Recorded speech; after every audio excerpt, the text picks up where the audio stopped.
सबसे पहले केमिस्ट्री में आप लोगों को पहले भी सिखाया गया होगा, लेकिन फिर सिखाया जाएगा कैसे सूत्र बनाया जाता है ना। क्योंकि अगर केमिस्ट्री पढ़ेगा तो सूत्र सबसे पहले जरूरी है।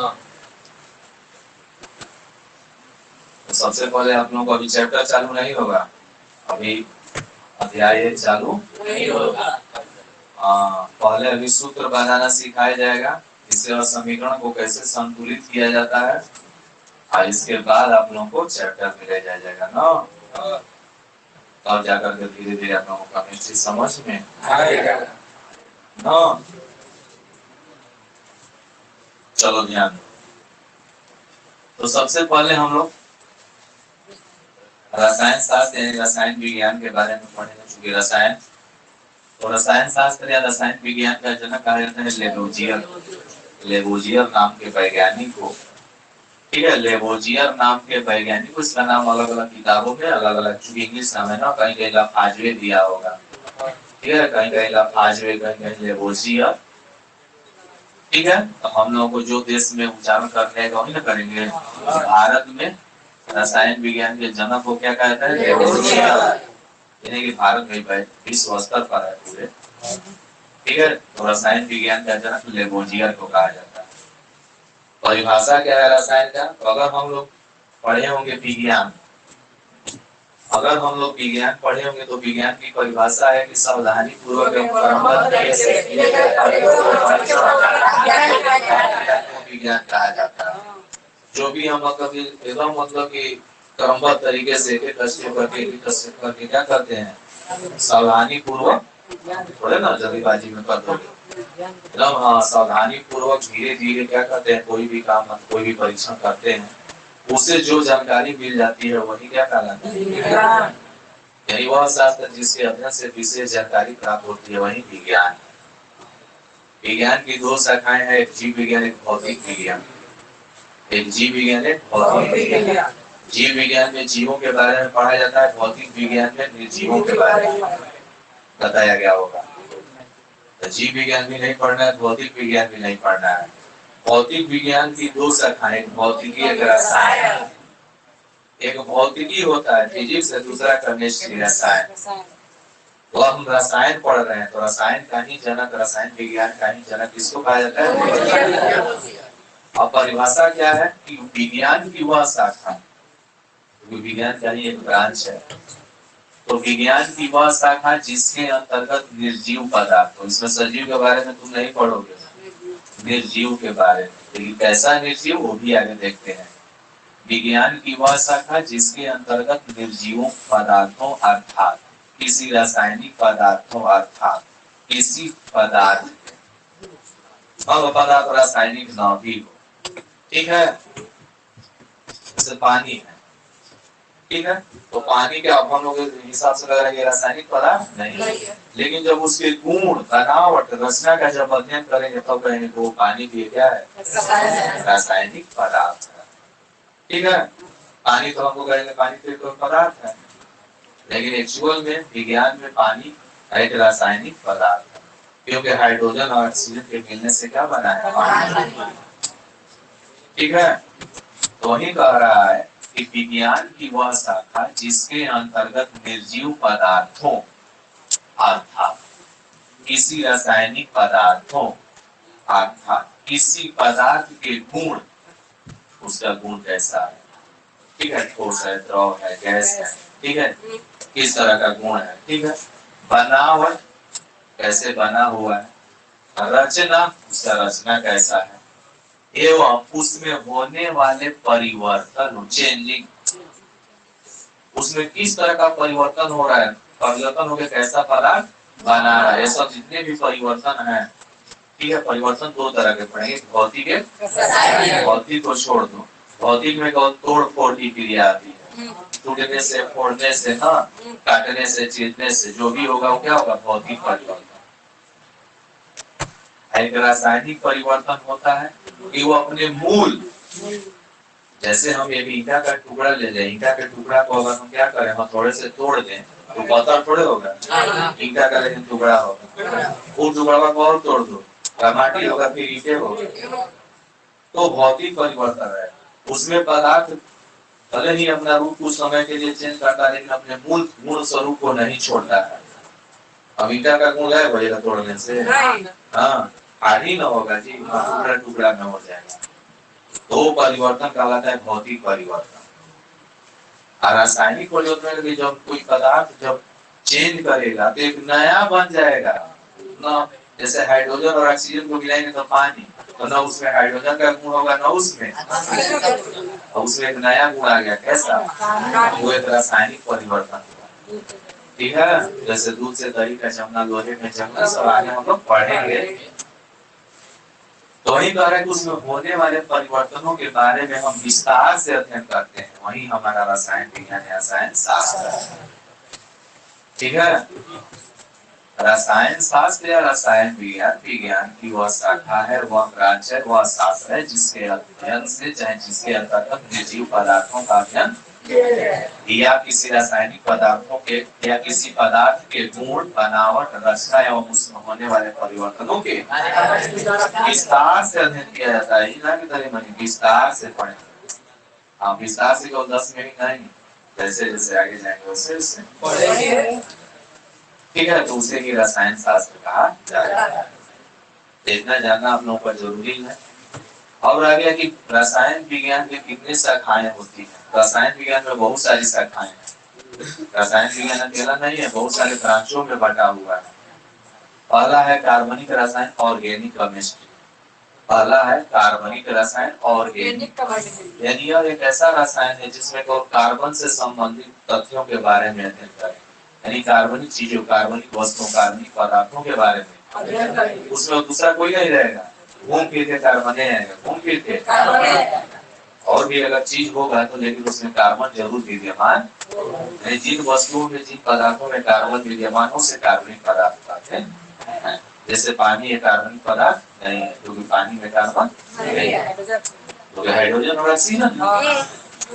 तो जिन चीजों में कार्बन मिला हुआ है, कार्बन उपस्थित है, उन्हें कार्बनिक पदार्थ कहा जाता है। जैसे हम लोग का शरीर कार्बनिक है, लकड़ी कार्बनिक है, कागज कार्बनिक है, ऑर्गेनिक कहा जाता है। ठीक ना?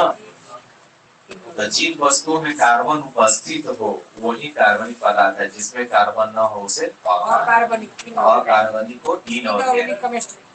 इनऑर्गेनिक ना, कार्बनिक होगा तो ऑर्गेनिक, और कार्बनिक होगा तो इनऑर्गेनिक। ये तीनों पुस्तक आईएससी में जाएगा तो अलग अलग पढ़ना है। ठीक है, कार्बनिक रसायन का एक अलग मोटा सा बुक होगा, और कार्बनिक रसायन का एक अलग मोटा सा बुक होगा, और भौतिक रसायन, फिजिकल केमिस्ट्री का एक अलग बुक होगा। ठीक है, तो कार्बनिक में कार्बन से संबंधित क्या होते हैं, चीज होते हैं। कार्बन से संबंधित क्या होगी, वस्तुएं होंगी, पदार्थ होगी, जिसमें कार्बन उपस्थित होगा। जिसमें कार्बन रहेगा वो कार्बनिक पदार्थ है, और जिसमें कार्बन ना हो उसे अकार्बनिक पदार्थ है। जैसे लोहा, तांबा, सोना, चांदी, ये क्या है, इसमें कार्बन है, ये कार्बनिक। ठीक है, अच्छा और कुछ बोल दो। सिल्वर क्लोराइड हो गया। ठीक है, यानी जिसमें कार्बन ना हो, जिसमें कार्बन ना हो वो अकार्बनिक पदार्थ होगा। आप भौतिक रसायन, जिसमें हम उसके सिद्धांत के बारे में अध्ययन करेंगे। भौतिकी में, भौतिक रसायन में केवल सिद्धांत के बारे में, नियम के बारे में, कानून के बारे में पढ़ेंगे। ठीक है, कोई थ्योरी के बारे में पढ़े, कौन वैज्ञानिक किस नियम का प्रतिपादन किया, जैसे डाल्टन का परमाणु सिद्धांत पढ़ते हो क्या, फिजिकल केमिस्ट्री है। मोल मोलक का निकालना विलेयता सीखते हो, नियम है, वो क्या है, फिजिकल केमिस्ट्री। फिजिकल केमिस्ट्री में तुम सिद्धांत के बारे में पढ़ोगे। ठीक है, अब चलिए कृषि रसायन में हम लोग कृषि से संबंधित, ठीक है, जैसे उर्वरक कैसे बनता है, मिट्टी की उर्वरकता हम कैसे बढ़ा सकते हैं, उसमें कौन कौन से रसायन डालेंगे। ठीक है, यानी फसलों का हमारा पैदावार अच्छा होगा। एग्रीकल्चर क्या कहलाएगा, हाँ, यानी जिसमें कृषि से संबंधित चीजों के बारे में, तथ्यों के बारे में पढ़ना हो कि फसल कैसे अच्छा होगा, कौन सा दवा मारेंगे तो कौन सा कीटाणु क्या हो जाएगा, मर जाएगा। ठीक है, कैसे मिट्टी की हम उर्वरा शक्ति बना सकते हैं, तो समझ लो क्या कहलाता है, यानी रसायन पढ़ोगे तो तुम कभी भी क्या करोगे, आदमी के शरीर का दवा नहीं बना सकते हो। तो उन फसलों से संबंधित मिट्टी से ना कैसे पैदावार हमारा अच्छा हो उसके बारे में हम पढ़ेंगे। औषधि रसायन इसमें हम आ जाएंगे तो पढ़ लेंगे क्या, दवा। ये औषधि रसायन यानी आपको यदि दवा बनाना है तो समझिए कि आपको रसायन ही पढ़ना है, लेकिन रसायन का कौन सा, औषधि रसायन पढ़िएगा आगे जाके, तब जाके आप दवा का क्या बनिएगा। कौन सा ग्रुप किनके साथ मिलाएंगे तो कोई क्या होगा, खराब दवा नहीं बनेगा, कोई विषैला चीज नहीं बनेगा, वह शरीर के लिए अच्छा होगा। ये औषधीय रसायन में सिखाया जाएगा। अभी कोरोना का दवा बन रहा है तो यही रसायन वाला व्यक्ति बनाया होगा ना, जो औषधि रसायन में जो घुसा होगा, केमिस्ट जो होगा ना, वो जाके बनाया होगा क्या। जैविक रसायन का मतलब कि हमारे जीव जंतुओं के शरीर में भी कुछ रासायनिक चीज उपस्थित होते हैं, ठीक है, वो कैसा काम करते हैं, उनका गुण क्या है, ये जब अध्ययन करेंगे तो कौन सा रसायन कहलाएगा, रसायन। जीवों के रसायन, क्योंकि हमारे शरीर में भी बहुत तरह के हैं, नहीं है रासायनिक चीज है, रासायनिक तत्व है, पदार्थ है। तो जीव के अंदर जो रसायन उपस्थित है उसे अगर हम संबंधित अध्ययन लेंगे तो क्या कहलाएगा, आप विश्लेषणात्मक रसायन का मतलब कि कोई इनमें से कोई भी हो ब्रांच, अगर उसका अगर मंथन करना है, चिंतन करना है, अध्ययन करना है ना, कुछ उसमें से क्या करना है, एनालिसिस करके कुछ निचोड़ निकालना है, तो वहाँ सिखाया जाएगा तुमको किसमें, हाँ, यानी एनालिसिस, विश्लेषणात्मक न विश्लेषणात्मक, विश्लेषण हुआ ना, तो विश्लेषणात्मक रसायन में तुम लोग को ये सिखाया जाएगा, ठीक है, कि कोई चीज से तुम लोग क्या निकाल सकते हो, निष्कर्ष समझ करके। ये हमारे क्या हुए, रसायन के ब्रांच। औद्योगिक होगा, उद्योग धंधों के बारे में,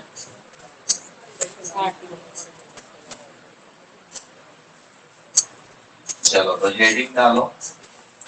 सबसे पहले हम रासायनिक सूत्र बनाना सीखेंगे।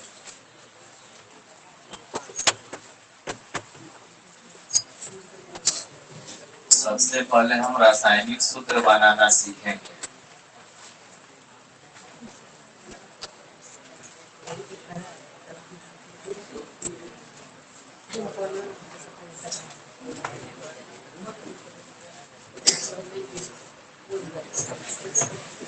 ध्यान दो, दुनिया के दो यौगिक जब नाम सुनते हैं तो उसमें दो मूलक उपस्थित होते हैं, क्षारीय, यानी एक धनात्मक मूलक होता है, एक ऋणात्मक, जैसा कहते हैं जिंक क्लोराइड, जिंक क्लोराइड, तो जिंक और क्लोराइड दो अलग अलग हो गए। जिंक हमारा क्षारीय मूलक है, क्लोराइड हमारा, जिंक के पास इलेक्ट्रॉन देने का प्रवृत्ति है, वो किसी को इलेक्ट्रॉन देगा, वो धनी वाली व्यक्ति है, वो लेगा, क्लोरीन के पास लेने की इसलिए ऋणात्मक होता है, हमेशा कर्जे में होता है, किसी से भी इलेक्ट्रॉन क्या करेगा, मांगा जैसा मांग के दे देगा। लेकिन जिंक जब देगा तो किसी को देगा, लेगा नहीं, इसलिए धनात्मक होते हैं। क्या होते हैं, धनात्मक को धन मूलक कहा जाता है, ठीक है। आज जो ऋण मूलक होते हैं अम्लीय कहलाते हैं, अम्ल में लगभग क्या होता है, इलेक्ट्रॉन लेने का गुण पाया जाता है। तभी हम अम्ल क्षार नहीं पढ़ा रहे हैं, हम उनके मूलक पढ़ा रहे हैं ना, कि कौन अम्लीय मूलक है, कौन क्षारीय मूलक है। तो जिसमें इलेक्ट्रॉन लेने का प्रवृत्ति हो धनात्मक होगा वो अम्लीय कहलाएगा, आज जिसमें इलेक्ट्रॉन देने का प्रवृत्ति होगा वो दे सकता है, देगा नहीं, वो क्षारीय मूलक होगा। ये अब हम अम्ल क्षार का परिभाषा नहीं बता रहे हैं, वो सब हम आगे जब चैप्टर हमारा चालू होगा दूसरा तब हम लोग पढ़ेंगे, क्योंकि पहले चैप्टर में रासायनिक अभिक्रियाओं के बारे में पढ़ना है, दूसरा में अम्ल और क्षार और लवण के बारे में पढ़ना है, तीसरा में धातु और अधातु है, ठीक है। और चौथा हमारा ऑर्गेनिक केमिस्ट्री, कार्बनिक रसायन है, पांचवा पीरियोडिक टेबल है। देखो छठवां जो चैप्टर है वो तुम बायोलॉजी में भी पढ़ लियो हो, ठीक है, और ज्योग्राफी में भी पढ़ लोगे ना, कैसे पदार्थों को दोबारा यूज किया जाता है, वही चीज पढ़ना है। तो ध्यान दो, तो सबसे पहले अपने कॉपी पर ऊपर हेडिंग डालो, क्षारीय अथवा धन मूलक, धन मूलक की संयोजकताएं, क्षारीय अथवा धन मूलक की संयोजकताएं, संयोजकताएं। आपको 3 खाना बनाना होगा। सबसे पहले वाले में नाम लिखिएगा, इसके बाद संकेत लिखिएगा, इसके बाद संयोजकता लिखिएगा, संयोजकता। ठीक है, इतना जानिएगा तभी आपको रसायन में सूत्र बना दे आएगा। दोनों को, क्षारीय और अम्लीय दोनों के बारे में जानना होगा। ध्यान दो, कोई भी हम बोलेंगे नाम तो पहले नाम में हम लिखेंगे जैसे हाइड्रोजन। ध्यान दो जी, हाइड्रोजन। अब हाइड्रोजन का संकेत H हमेशा कैपिटल लेटर में, पहला अक्षर कैपिटल में, दूसरा स्मॉल में। कोई भी संकेत क्षारीय में बोलेंगे, कोई भी संकेत क्षारीय में होगा तो कैपिटल लेटर में पहला अक्षर होगा, दूसरा स्मॉल में। इसका संयोजकता क्या होगा? ठीक है, हाइड्रोजन का संकेत H, संयोजकता। और मान लो सोडियम आ जाएगा, ठीक है, सोडियम। तो सोडियम का हम लिखेंगे Na, संयोजकता पोटेशियम, पोटेशियम। ठीक है, पोटेशियम का के संयोजकता अमोनियम, अमोनियम।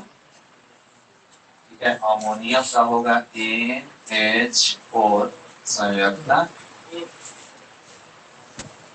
ठीक है, सिल्वर, चांदी। ठीक है, इसका Ag।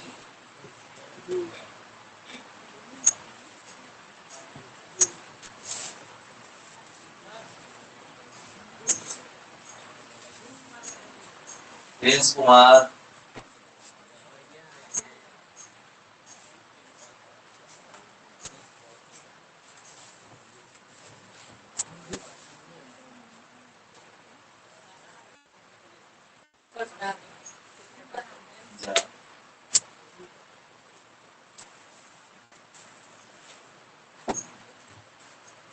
हमसे काम है नहीं।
काम है।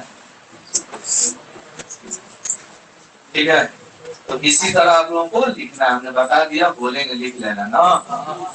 कितना तक हो गया? 1 वाला, फिर 2 वाला, फिर 3 वाला, फिर 4 वाला, ऐसे बोलेंगे। ठीक, ये हाइड्रोजन का हो गया, ये सोडियम का हो गया, ये पोटेशियम का हो गया, ये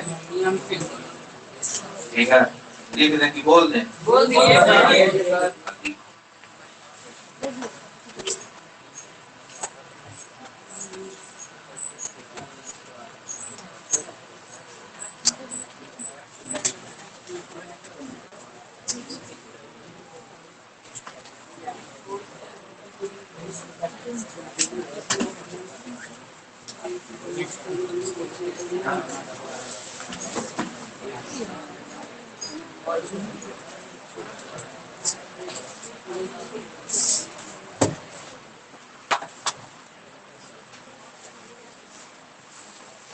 सिल्वर के बाद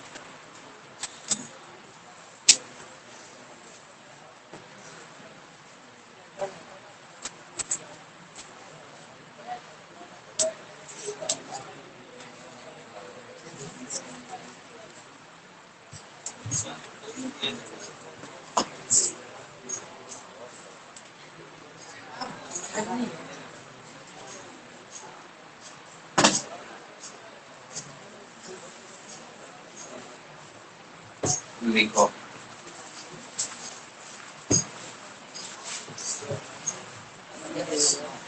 क्यूप्रस। क्यूप्रस, हाँ कॉपर में दो नाम आए, एक क्यूप्रस एक क्यूप्रिक। तो क्यूप्रस लिखो। क्यूप्रस का संकेत होगा Cu। हाँ क्यूप्रस का संकेत होगा Cu, संयोजकता 1। क्यूप्रस का संकेत होगा Cu, संयोजकता 1। अब लिखो मर्क्यूरस। मर्क्यूरस, मरकरी के दो नाम है पारा के। मर्क्यूरस, मर्क्यूरस में लिखिए Hg।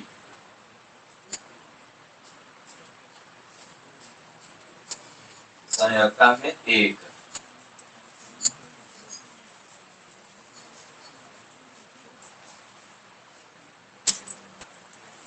अब चलिए लिखिए calcium. Calcium,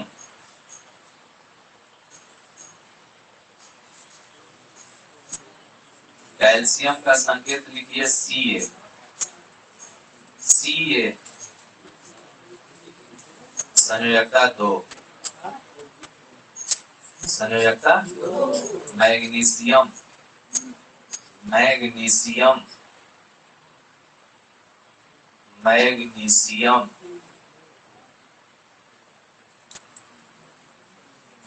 magnesium Mg। Mg, संयोजकता 2। जिंक, जिंक यानी जस्ता, जिंक, संकेत लिखो Zn। Zn, संयोजकता 2। अब लिखो barium. Barium,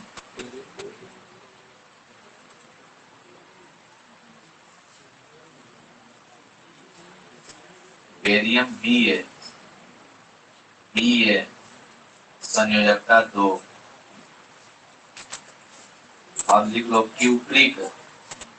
cupric, cupric, cupric, संकेत में लिखो Cu, संयोजकता लिखो 2।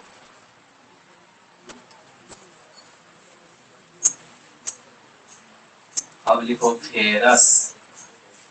हाँ आयरन के दो नाम होते हैं लोहा के, फेरस, फेरिक होगा ना, तो फेरस वाले लिखो Fe। Fe, ferrous, ferrous, ferrous, Fe, संयोजकता 2, संयोजकता 2। अब लिखो मर्क्यूरिक। मर्क्यूरिक, मर्क्यूरिक, मर्क्यूरी का Hg। Hg, संयोजकता 2। अब देखो कोलंबस, कोलंबस,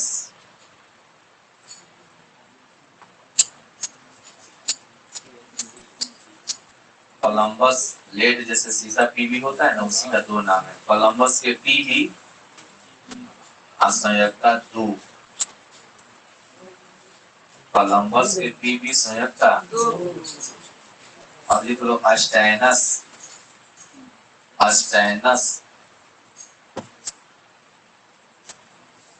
इनका 2 नाम है, अस्टैनस और अस्टैनिक। अस्टैनस का एसएन संयोजकता 2।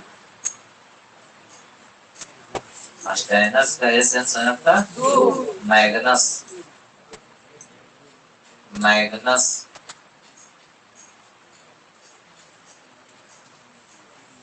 मैग्नस का एम एन, एम एन संयोजकता 2। कोबाल्ट, कोबाल्ट, कोबाल्ट का सीओ संयोजकता 2। और 3 वाला लिखेंगे। ठीक है, अब लिख लो chromium, chromium, chromium, chromium, chromium का सी आर, सी आर संयोजकता 3। क्रोमियम का सी आर संयोजकता 3। अब लिखो aluminium, aluminium,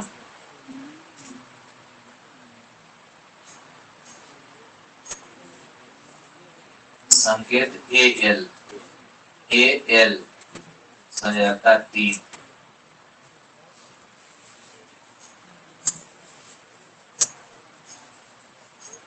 मैग्निक, manganic, manganic M N, M N संयोजकता 3। Ferric, ferric, ferric, ferric F E, F E संयोजकता 3। 4 वाले में चलो लिखो अस्टैनिक, अस्टैनिक,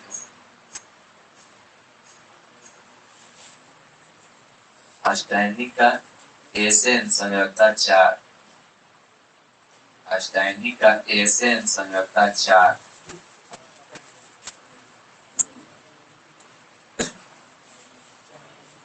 लिखो Coulombic, Coulombic, Coulombic PB संयोजकता 4। Coulombic PB संयोजकता 4। ठीक है, और देखो ये तो क्षारीय खत्म हुआ। अम्लीय अथवा ऋण मूलक की संयोजकताएं, अम्लीय अथवा ऋण मूलक की संयोजकताएं।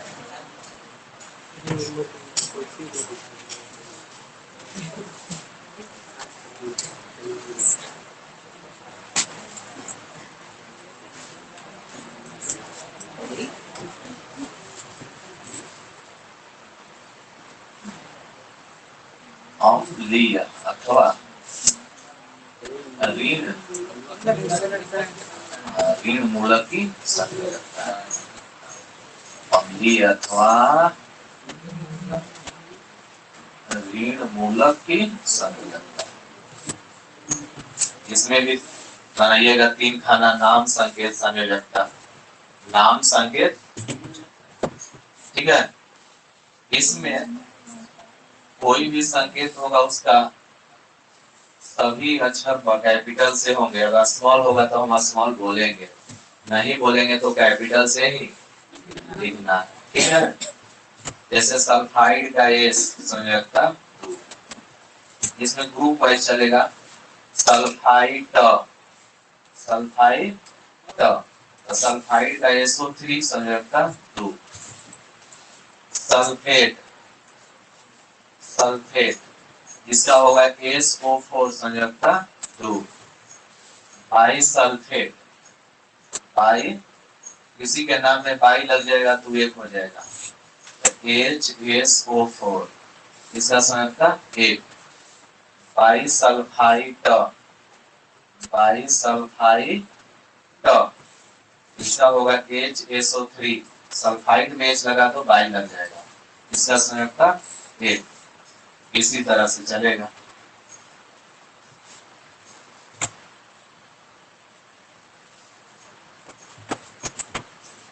अब कार्बोनेट वाला लिख लेते हैं।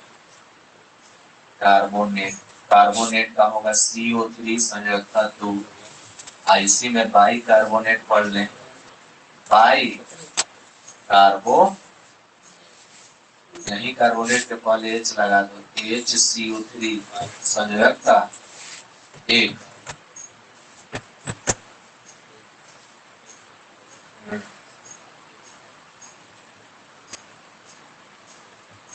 सही है ना?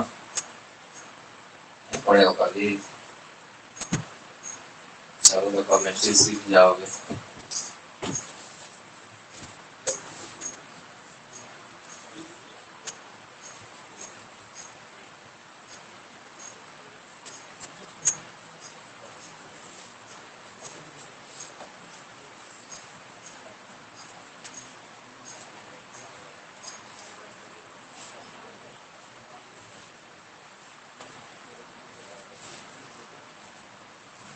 सल्फाइड है, सल्फाइड है, देखो यहाँ ड है, यहाँ है, बस इसी का अंतर है। ड होगा तो 3, ड होगा तो केवल S।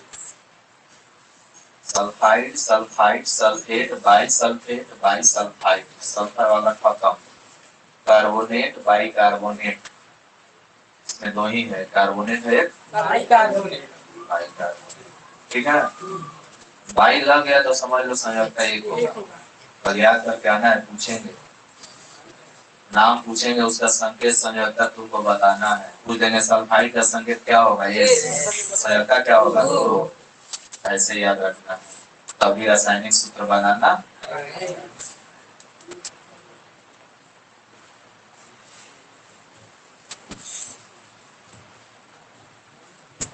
मिलता है ना, मिटा दें।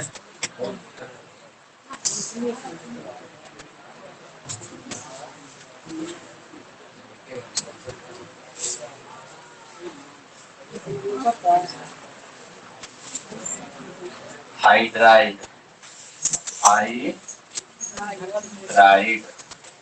हाइड्राइड का H होगा संयोजकता 1, ठीक है। Chloride, chloride, Cl संयोजकता 1। Fluoride, fluoride, F संयोजकता 1। Iodide, जितना ड वाला है सभी के होगा, आयो आइड संयोजकता, ठीक है। नाइट्राइड होगा, नाइट्राइड, नाइट्राइड का होगा NO, नाइट्राइड का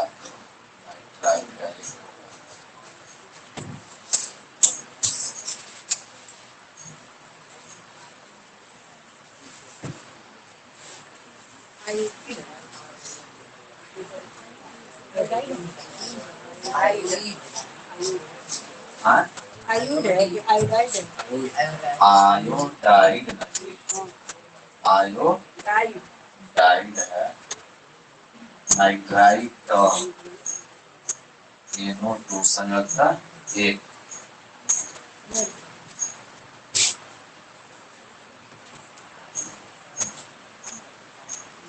नाइट्राइड एक नाइट्रेट है, नाइट्रेट इसका होगा NO3 संयोजकता, एक नाइट्राइड है, नाइट्राइड इसका संयोजकता शायद 3 होगा, कहा था, है 3 या 5, 3 होगा, 3 होगा।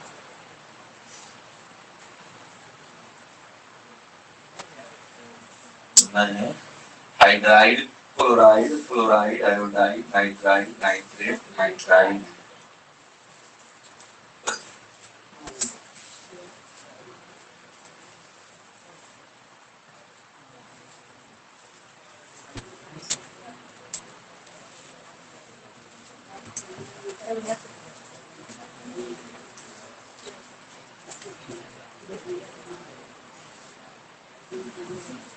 अब लिखो bromide, bromide,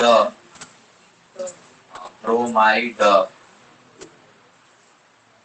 bromide, B R एक, बी आर छोटा यार होगा, छोटा यार, छोटा यार, हाँ, बी आर एक, ब्रोमाइड बी आर एक। अब देखो हाइड्रोक्साइड, हाइड्रोक्साइड, हाइड्रोक्साइड, हाइड्रा, ठीक है, तो हाइड्रोक्साइड का OH दोनों कैपिटल होगा, OH संयोजकता एक।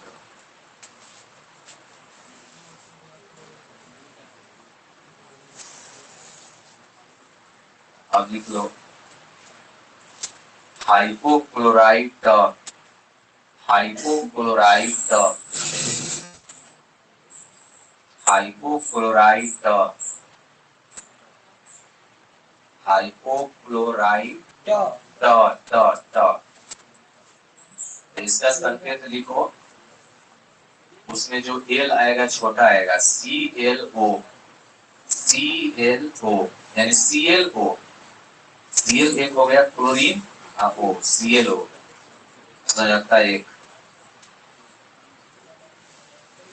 अब जो chlorate, chlorate, chlorate, chlorate, chlorate का होगा ClO3, एल छोटा से, ClO3, ClO संयोजकता एक, ClO3 संयोजकता। अब लिख लो पर मैग्नेट, पर मैग्नेट, पर मैग्नेट, संकेत लिखो MnO4, N छोटा होगा, MnO4, MnO4, N क्या होगा छोटा से, इसका संकेत लिख लो एक।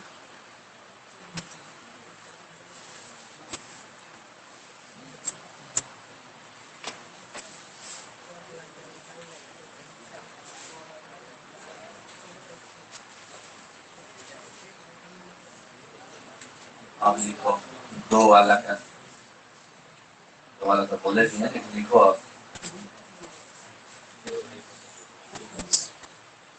ऑक्साइड, ऑक्साइड,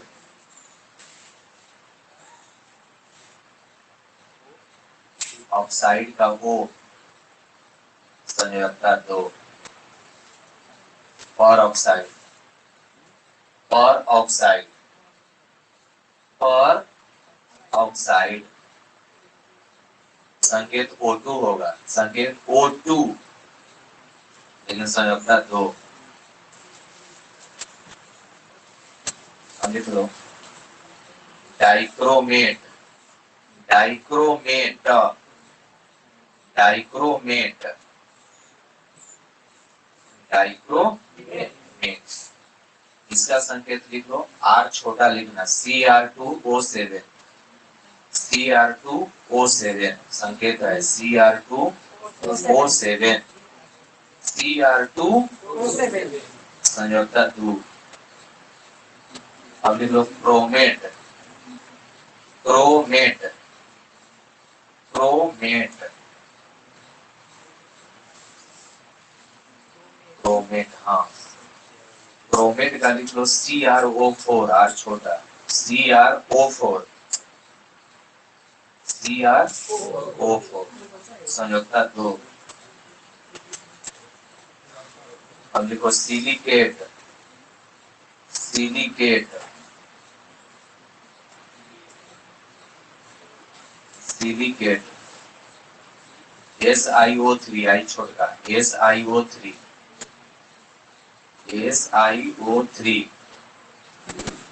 संयोजकता 2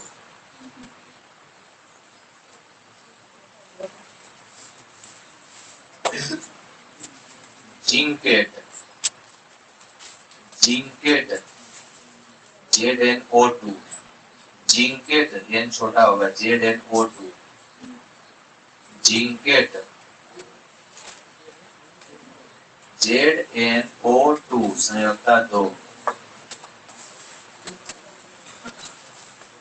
हम देखो फास्फाइट ट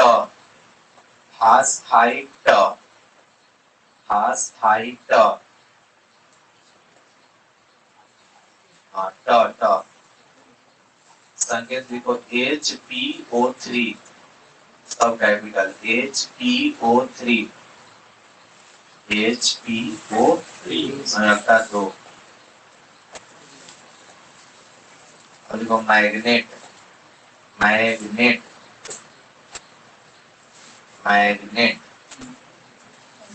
इसका संकेत होगा MnO4 N छोटा से MnO4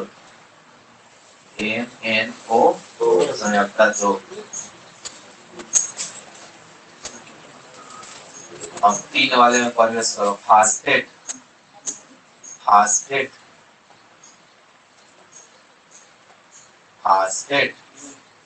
संकेत लिखो PO4 फास्फेट संकेत लिखो PO4 संयोजकता 3 अब लिखो फास्फाइड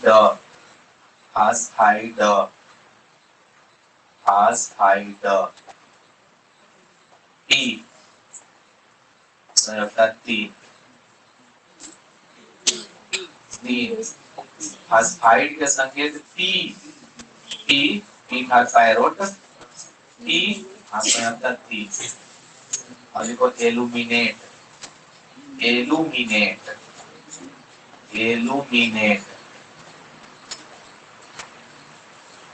संकेत लिखो AlO3 L छोटा होगा AlO3 संयोजकता 3 अब लिखो कार्बाइड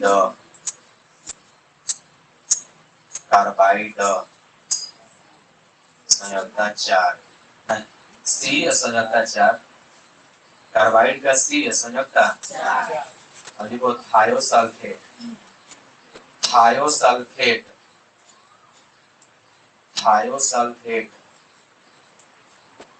S2O3 थायोसल्फेट होगा S2O3 संयोजकता 2 एसीटेट